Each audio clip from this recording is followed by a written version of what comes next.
नमस्कार, रत्नजाज रेसिपीमध्ये तुमचं मनापासून स्वागत।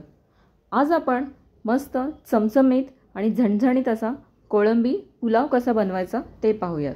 त्यासाठी मी इथे अर्धा किलो प्रॉन्स स्वच्छ निवडून घेतलेले आहे आणि आता त्याला मीठ आणि कोकम आगळ लावून आपण मॅरिनेट करूयात।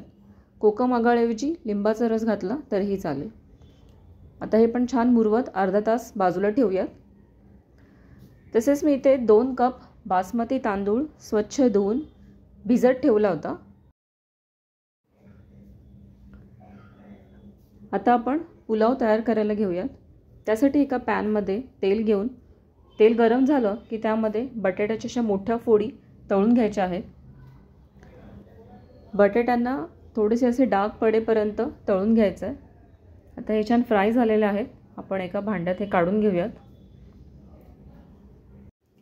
बटाटा ऑप्शनल आहे, नाही घातला तरीही चालेल, पण असा तळलेला बटाटा पुलावमध्ये छान लागतो। त्यानंतर मी अजून थोडंसं तेल घेतलं आहे आणि आता मी काही खडे मसाले घेतलेले आहेत, ते आपण तेलात थोडेसे परतून घेऊयात।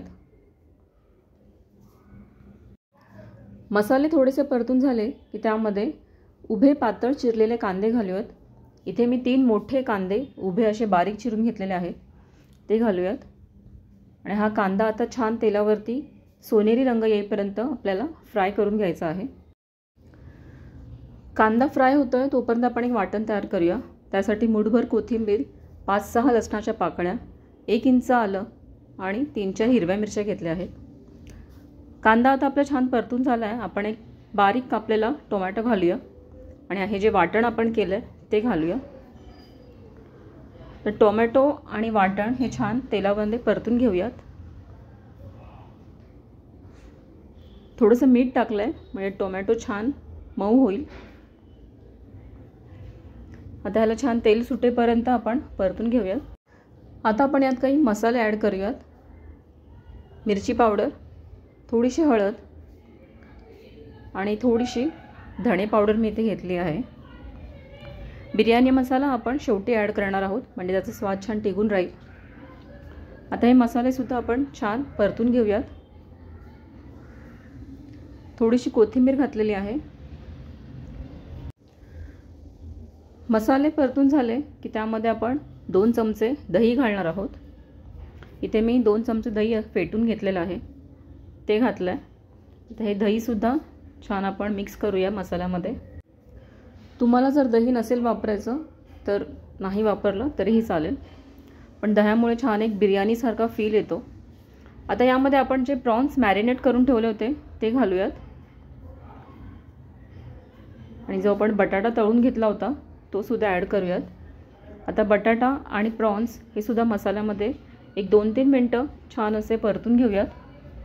बिर्याणीचे लेयर लावण्यापेक्षा हा असा सोपा सुटसुटीत कोळंबी पुलाव खूप छान लागतो। तुम्ही नक्की करून पहा। कोळंबी 2 ते 3 मिनिटं मसाल्यामध्ये छान परतून घेतली। आता यामध्ये आपण तांदूळ घालूयात। इथे मी बासमती तांदूळ घेतलेला आहे आणि जो मी अर्धा तास भिजत ठेवला होता तो घालूयात। तर तांदूळ सुद्धा या मसाल्यामध्ये छान मिक्स करून घ्यायचा आणि तांदूळ घातल्यानंतर अगदी अलगद हाताने आपल्याला हे मिक्स करायचं आहे।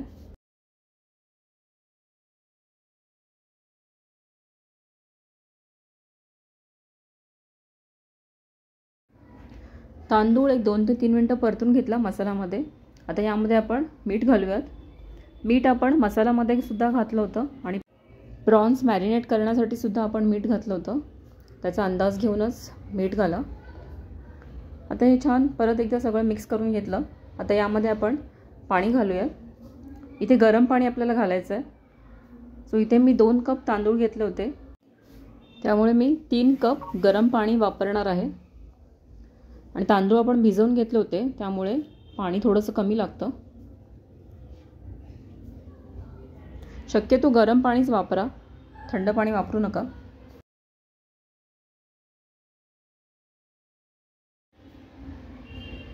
मसाल्याचं जे पाणी होतं ते सुद्धा मी इथे थोडंसं घातलं आहे।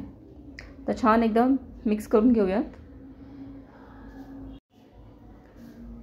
थोडंसं पाण्याची चव घेऊन बघायची, त्यानुसार आपल्याला मिठाचा अंदाज येतो. सो इथे मला थोडंसं मीठ कमी वाटतं म्हणून मी थोडंसं इथे मीठ घालणार आहे.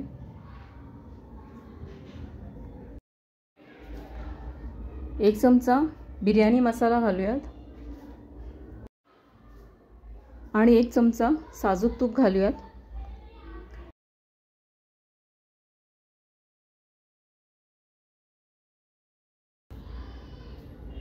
आता हे छान सगळं मिक्स करून घेऊयात. वरून मी थोडीशी अजून कोथिंबीर ॲड केली आहे आणि एक टोमॅटो मी मोठा असा कापून घेतला आहे, तो ॲड केला आहे.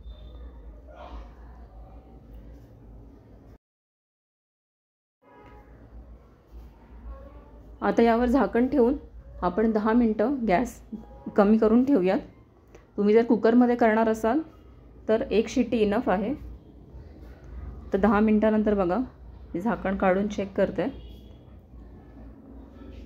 सो तांदूळ आपला छान मऊ असं शिजलेला आहे आणि कोळंबी पण शिजलेली आहे. सो मी आता एक झाकण ठेवून 2 मिनटं गॅस मोठा करून ठेवणार आहे आणि अर्धा तास मी हे झाकण उघडणार नाही आहे. अर्धा 1 तास छान असा मुरू द्यायचा भात, म्हणजे खूप छान लागतो.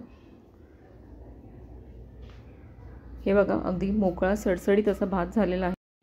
आजची रेसिपी कशी वाटली मला कमेंटमध्ये नक्की सांगा आणि तुम्ही जर चॅनलवर नवीन असाल तर अशाच छान छान रेसिपीसाठी चॅनलला सबस्क्राईब करा.